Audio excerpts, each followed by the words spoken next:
I mean, I see the similarities looking at the screen there and then looking back at you, Mr. Clark Gable. Do you think you look like your granddad? To a certain extent, I could say the eyebrows maybe, but I didn't get the ears too much. Everyone knows Clark Gable was the king of Hollywood, but why does it look like his private life hid more drama than his films? Gable passed away decades ago, but the recent discoveries about his wives, children, abandoned house, and huge wealth is really unbelievable. Join us as we expose what nobody knew about Gable and the net worth he left behind. Clark Gable's earnings, wealth, and legacy. Clark Gable, often hailed as the king of Hollywood, got a huge amount of wealth and numerous accolades throughout his influential career. To get a glimpse of how wealthy he was, at the time of his death in 1960, his net worth was estimated at $10 million, which, when adjusted for inflation, equates to approximately $100 million today. Clark Gable was one of the most successful and highest-paid actors of his time, and his earnings reflected in his immense popularity. When he was at the height of his career, he made anywhere between $50,000 and $75,000 for every film he worked on. To put that into perspective, in today's money, that would be like earning around $1 to $1.5 million per movie. But that wasn't all. On average, he took home about $200,000 every year, making him one of Hollywood's top earners. He got so popular to the extent that his name appeared on Quigley Publishing's list of the top 10 money-making stars for an impressive 16 times. Only this served as a clear sign of how much people loved watching him on screen. Over the years, he got so much wealth that by the time of his passing, he was worth what would be equivalent to about $100 million in today's world. One of the biggest paychecks of his career came from his role in Gone with the Wind in 1939.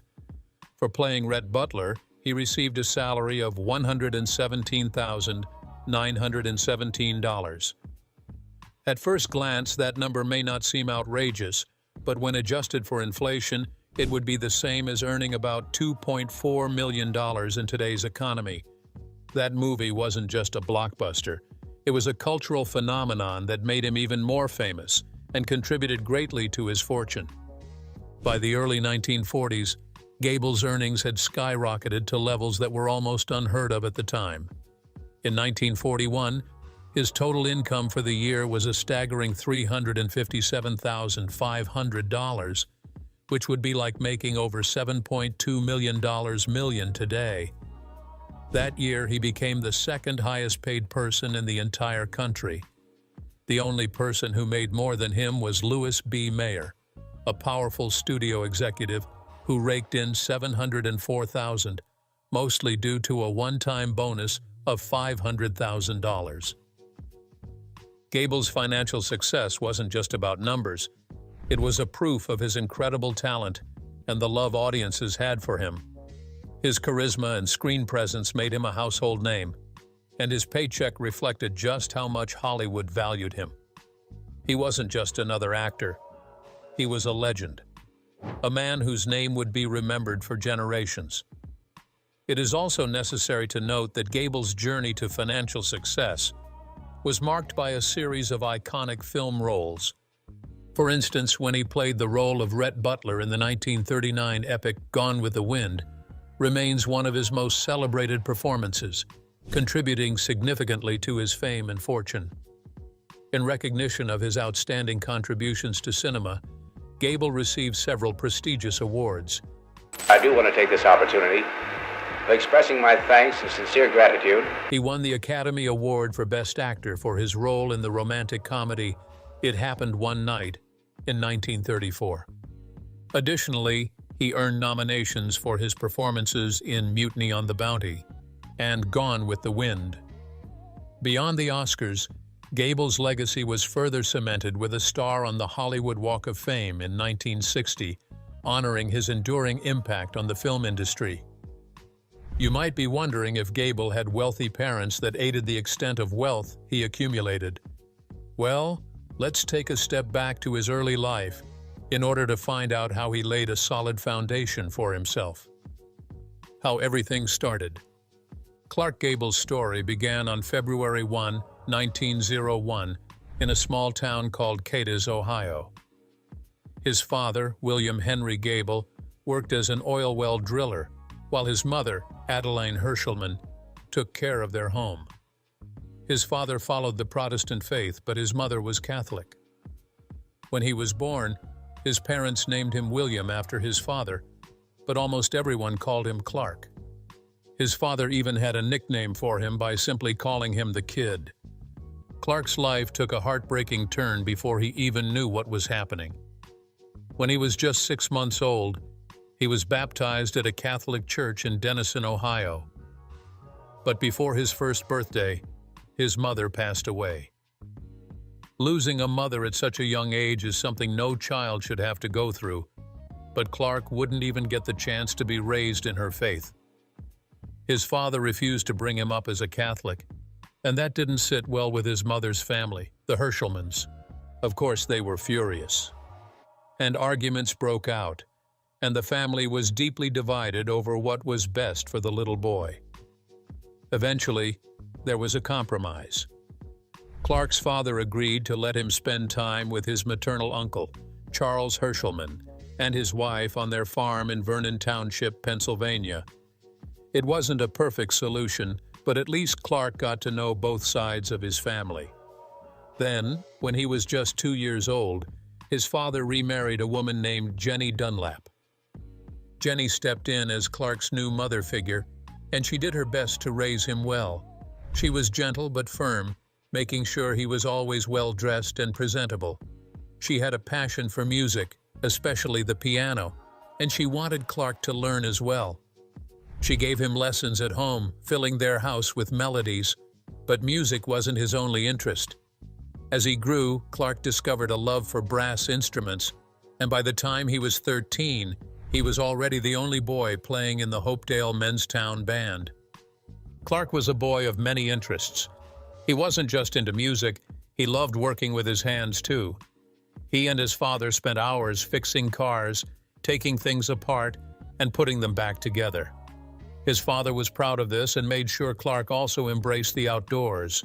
Hunting, hard labor, anything that built toughness, Clark was encouraged to do it all. But here's the twist. Despite all the rough and rugged activities, Clark had a soft spot for literature. He adored books, especially the works of Shakespeare. And while most wouldn't expect a car-fixing, outdoorsy boy to be quoting poetry, Clark did just that. Around people he trusted, he would recite Shakespeare's sonnets, letting his love for words shine. Then in 1917, everything changed again. His father was struggling financially, and he needed a new plan. That's when he decided to give up his oil drilling job and try farming instead. He packed up the family and moved them to Palmyra Township near Akron, Ohio, hoping for a better future. But farming wasn't Clark's dream. His father wanted him to work the land, but Clark wasn't interested. Instead, he decided to leave and make his own way. He found a job in Akron at the Firestone Tire and Rubber Company, taking his first step toward a life that would eventually lead him somewhere far greater than he ever imagined. Keep watching to know how he made it. The beginning days of his career. At 17 years old, Clark Gable saw a play called The Bird of Paradise, and in that moment, something kept rejoicing inside him. It was at that moment that he made up his mind to become an actor. But dreams don't always take off right away. He had no way to start acting at the time, so he had to wait. Years passed, and finally, when he turned 21, he received $300 from a family trust set up by the Hershelman side. It wasn't a fortune, but it was enough to finally chase his dream. Things at home were changing too. In 1920, his stepmother passed away, and his father decided to pack up and move to Tulsa, Oklahoma. He went back into the oil business, and for a while, Clark worked alongside him. It was hard and messy work filled with digging into the oil fields, dealing with sludge, and working long hours under the hot sun. But deep down, Clark knew this wasn't where he belonged. He had bigger dreams, and soon enough, he left Oklahoma behind and headed to the Pacific Northwest in search of something more. At first, Clark struggled to find steady acting jobs. For a start, he joined second-class theater groups that traveled from town to town, performing in small shows under big tents. He took on all sorts of odd jobs, working in lumber mills, doing whatever he could to get by. Eventually, he made his way across the Midwest to Portland, Oregon. With no big acting roles in sight, he took a job at the Meyer and Frank department store, selling neckties to make ends meet. And this was where fate stepped in. One of his co-workers, Earl Larimore, was a local stage actor. He also happened to be the nephew of Laura Hope Cruz, the actress who would later play Aunt Pittypat alongside Gable in Gone with the Wind. Larimore saw something in Clark and encouraged him to give acting another shot. While he didn't invite Clark to join his theater group, the Red Lantern Players, he did introduce him to one of its members, Franz Dorfler. The two hit it off and started dating. Clark and Franz auditioned together for a group called the Astoria Players. It was clear that Clark lacked formal training, and it showed in his performance. But Larimore believed in him and convinced the theater group to give him a chance. Clark and Franz then moved to Astoria, Oregon, traveling and performing with the group. Unfortunately, the theater company soon went bankrupt, and just like that, their journey was cut short. With no choice but to start over, they returned to Portland. Clark got a job with Pacific Telephone during the day, but he refused to let go of his dream. In the evenings, he started taking drama lessons with a full determination to improve. This was when he met someone who would change his life, Josephine Dillon. She wasn't just an acting coach. She was a theater manager in Portland, and she saw potential in Clark. She took him under her wing, shaping him into a real actor. She paid for him to fix his teeth, styled his hair, and worked on his physical appearance. Clark had always been a little too thin, so she helped him build up his body, teaching him how to move with confidence. She also trained him to control his voice. His natural tone was high-pitched, but with her help, he learned how to lower it, making it deeper and more commanding. His speech became clearer, and his facial expressions became more natural and believable. Josephine worked with Clark for a long time, pushing him to be better. And finally, after months of training, she knew he was ready. It was time for him to take the next step that Hollywood was waiting for. In 1924, Clark Gable and Josephine Dillon packed their bags and set off for Hollywood, hoping to turn dreams into reality. Dillon wasn't just his acting coach, she became his manager and eventually his wife. Although there was a significant age gap between them, she was 17 years older, but that didn't seem to matter to them at the time because they had a goal to accomplish. Gable also decided to tweak his name, changing it from W.C. Gable to the simpler, more memorable Clark Gable. Once in Hollywood, he started getting small roles in silent films, but nothing big enough to make him a star. He worked as an extra in movies like The Merry Widow, directed by Erich von Stroheim, The Plastic Age, which starred the famous Clara Bow, and Forbidden Paradise, featuring Pola Negri. He also landed a spot in a short comedy series called The Pacemakers and played a small role in the Johnstown Flood, produced by Fox. Here and there, he managed to appear in other short films, but despite all this work, Hollywood wasn't offering him any major roles. Frustrated but determined, he returned to the stage and took on a role in the play What Price Glory in 1925. During this time, Gable met the legendary actor Lionel Barrymore, who would become a lifelong friend. But their friendship had a rocky start. This was because Barrymore didn't sugarcoat his thoughts. He bluntly told Gable that his acting was unpolished and amateurish. However, instead of dismissing him, Barrymore encouraged him to stick with the theater and keep improving. Gable took the advice to heart. Between 1927 and 1928, he joined the Laskin Brothers Stock Company in Houston, Texas. It was a turning point in his career. He played a variety of roles, learning and growing with each performance. The audience adored him, and before long he became a local matinee idol. Women swooned over his rugged charm, and his confidence on stage grew stronger. Feeling ready for bigger opportunities, Gable moved to New York City with Dylan by his side. She worked tirelessly to find him roles on Broadway. Her efforts paid off when he landed a role in the play Machinal in 1928. His performance stood out, and critics took notice. One reviewer described him as young, vigorous, and brutally masculine, words that would later define his Hollywood persona. Despite their shared journey, Gable and Dylan's relationship began to fall apart. In March 1929, they decided to separate and filed for divorce. Around the same time, Gable took on a new play, Hawk Island, which ran for only 24 performances in New York. A month later, in April 1930, his divorce from Dylan was finalized. It wasn't long before love found him again. Just days after his divorce, Gable married Maria Franklin Prentice Lucas Langham, better known as Rhea, a wealthy socialite from Texas.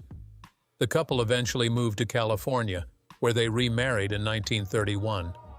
It's believed they had to do so due to legal differences between states, but whatever the reason, Gable was now starting a new chapter with a new wife and hopefully a fresh shot at Hollywood success.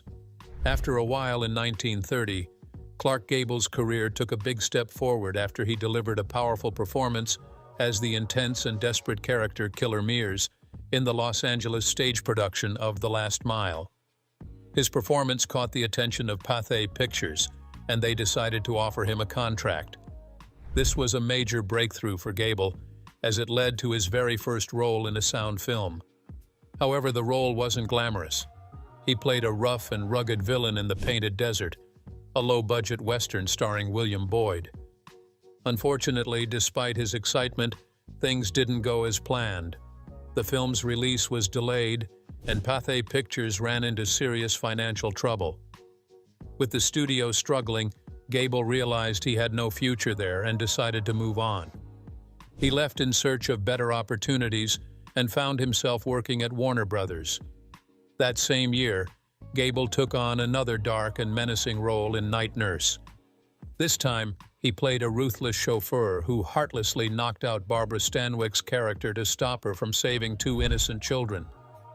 His character was pure evil. He was slowly starving the children to death as part of a sinister plan. What's interesting is that this role wasn't originally meant for Gable. It was actually intended for James Cagney, but when Cagney's performance in The Public Enemy made him a major star, Gable was given the part instead. Even with these roles, Gable still struggled to find his place in Hollywood. When he auditioned for the second lead in the gangster film Little Caesar, he faced harsh criticism. Warner Brothers executive Darryl F. Zanuck wasn't impressed at all. He bluntly stated that Gable's ears were too big and even went as far as saying he looked like an ape. It was a crushing rejection, but Gable didn't give up. Despite this setback, things were about to turn around. In 1930, MGM's influential producer Irving Thalberg saw something special in Gable and decided to take a chance on him. He signed Gable to a contract, offering him $650 per week, which looked like a decent amount at the time. If adjusted for today's value, that would be equivalent to about $13,439 per week. This was a huge moment for Gable, proving that Hollywood wasn't done with him just yet. To help guide his career, Gable brought on Minna Wallace as his agent. She wasn't just any agent, she was well connected in the industry and had a strong reputation. As the sister of famous producer Hal Wallace, she had access to some of the biggest names in Hollywood. Her clients included legendary actresses like Claudette Colbert, Myrna Loy, and Norma Shearer. With her support and MGM backing him, Gable was finally on the right path. His struggles weren't over, but he was getting closer to the breakthrough he had been working so hard for. Gable's big break moment. When Clark Gable arrived in Hollywood, It was just like the perfect timing, because MGM was searching for more male stars, and he had just the right look and charm that was so perfect for the job. So, in 1931, he worked on 2 films with Wallace Beery. In the first one, The Secret Six, he was listed as having a small role, 7th on the cast list, but in reality, his part was much bigger than that. Then, in Helldivers, a thrilling story about naval aviation, Gable's role grew even more significant, placing him right behind Beery in importance. MGM saw potential in him, and their publicity manager, Howard Strickling, got to work shaping Gable's image.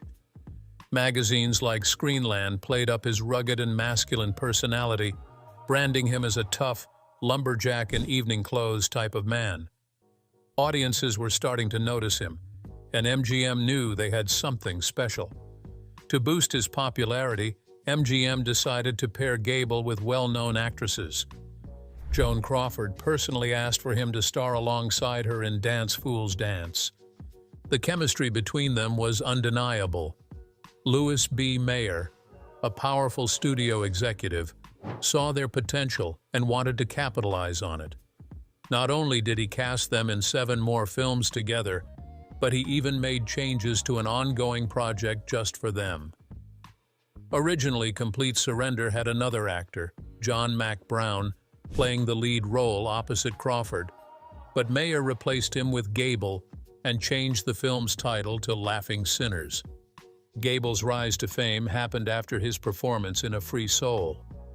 In this film, he played a gangster who boldly shoved Norma Shearer's character, a move that stunned audiences. His performance was so powerful that he never had to take on a supporting role again.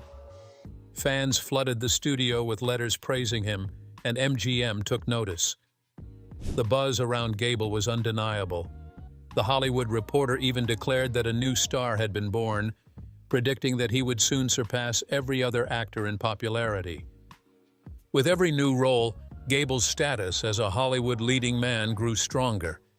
He had gone from small, unnoticed parts to starring alongside some of the biggest actresses of the time.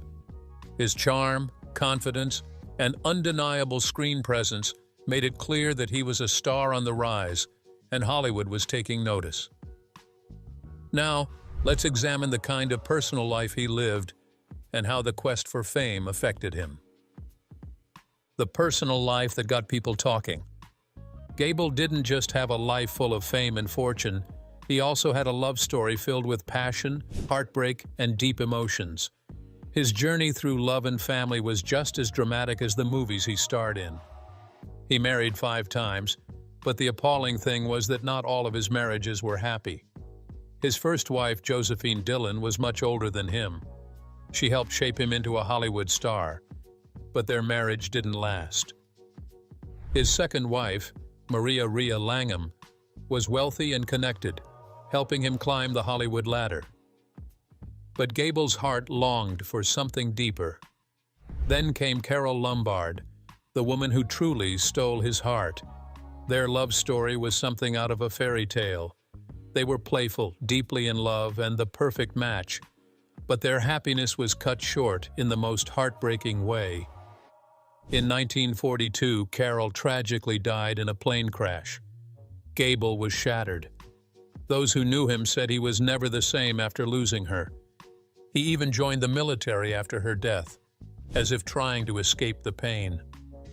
After Carole, he tried to find love again. He married Sylvia Ashley, but their relationship lacked the spark he once had with Carole. That marriage ended in divorce. His last wife, Kay Williams, gave him stability and love in his later years. She was by his side until the very end. But what about his children? Gable's personal life had its share of secrets. In 1935, he had an affair with actress Loretta Young, which led to the birth of a daughter, Judy Lewis. However, because of Hollywood's strict rules, Loretta hid the pregnancy and later pretended to adopt Judy.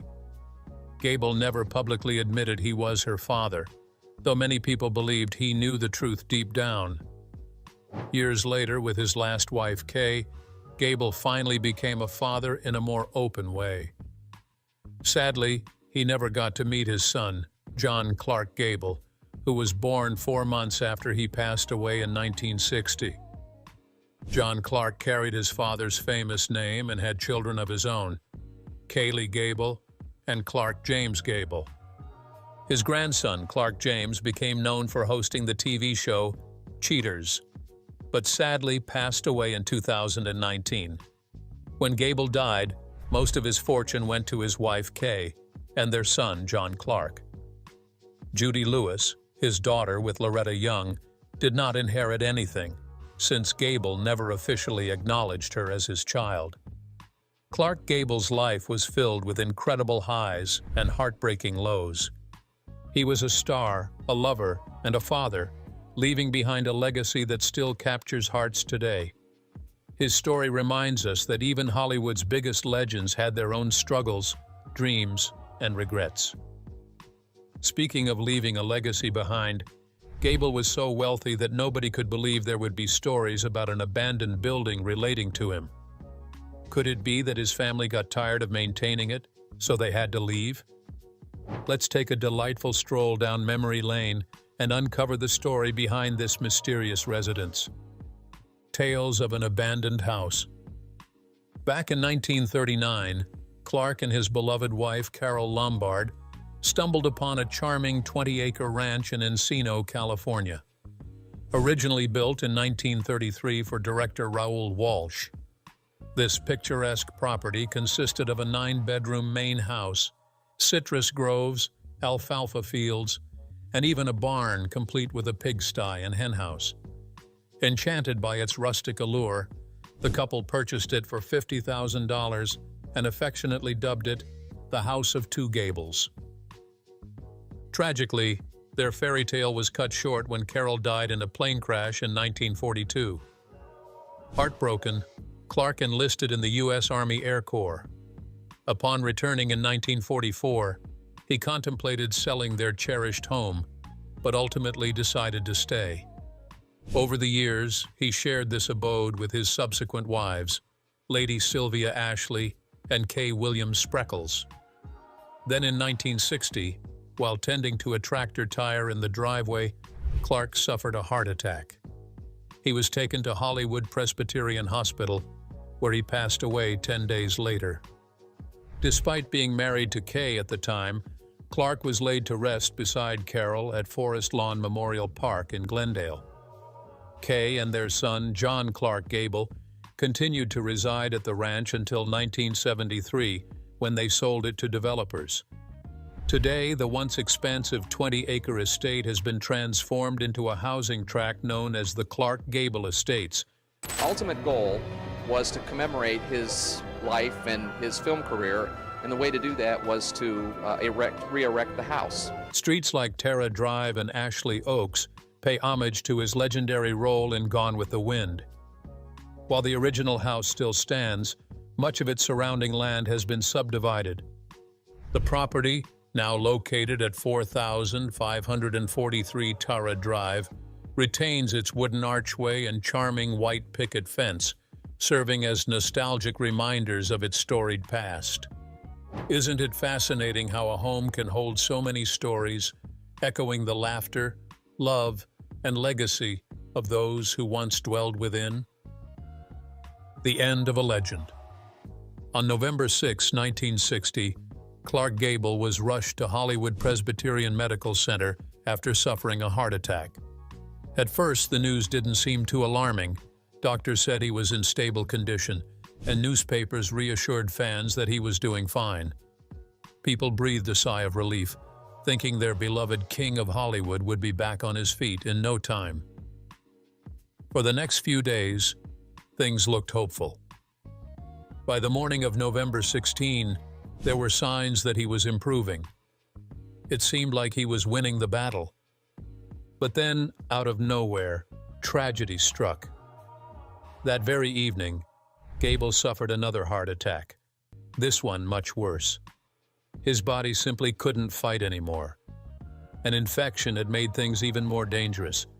And to make matters worse, doctors couldn't use CPR on him because they feared it might damage his heart further. A defibrillator, something that could have possibly saved him, wasn't available. Just like that, in the blink of an eye, Hollywood lost one of its brightest stars. At only 59 years old, Clark Gable was gone. His final resting place was just as emotional as his passing. He was laid to rest in Glendale's Forest Lawn Memorial Park, inside the great mausoleum. But what made it even more heartbreaking was that he wasn't buried alone. He was placed right next to Carole Lombard, the great love of his life, and her mother. It was almost as if fate had brought them back together, even in death.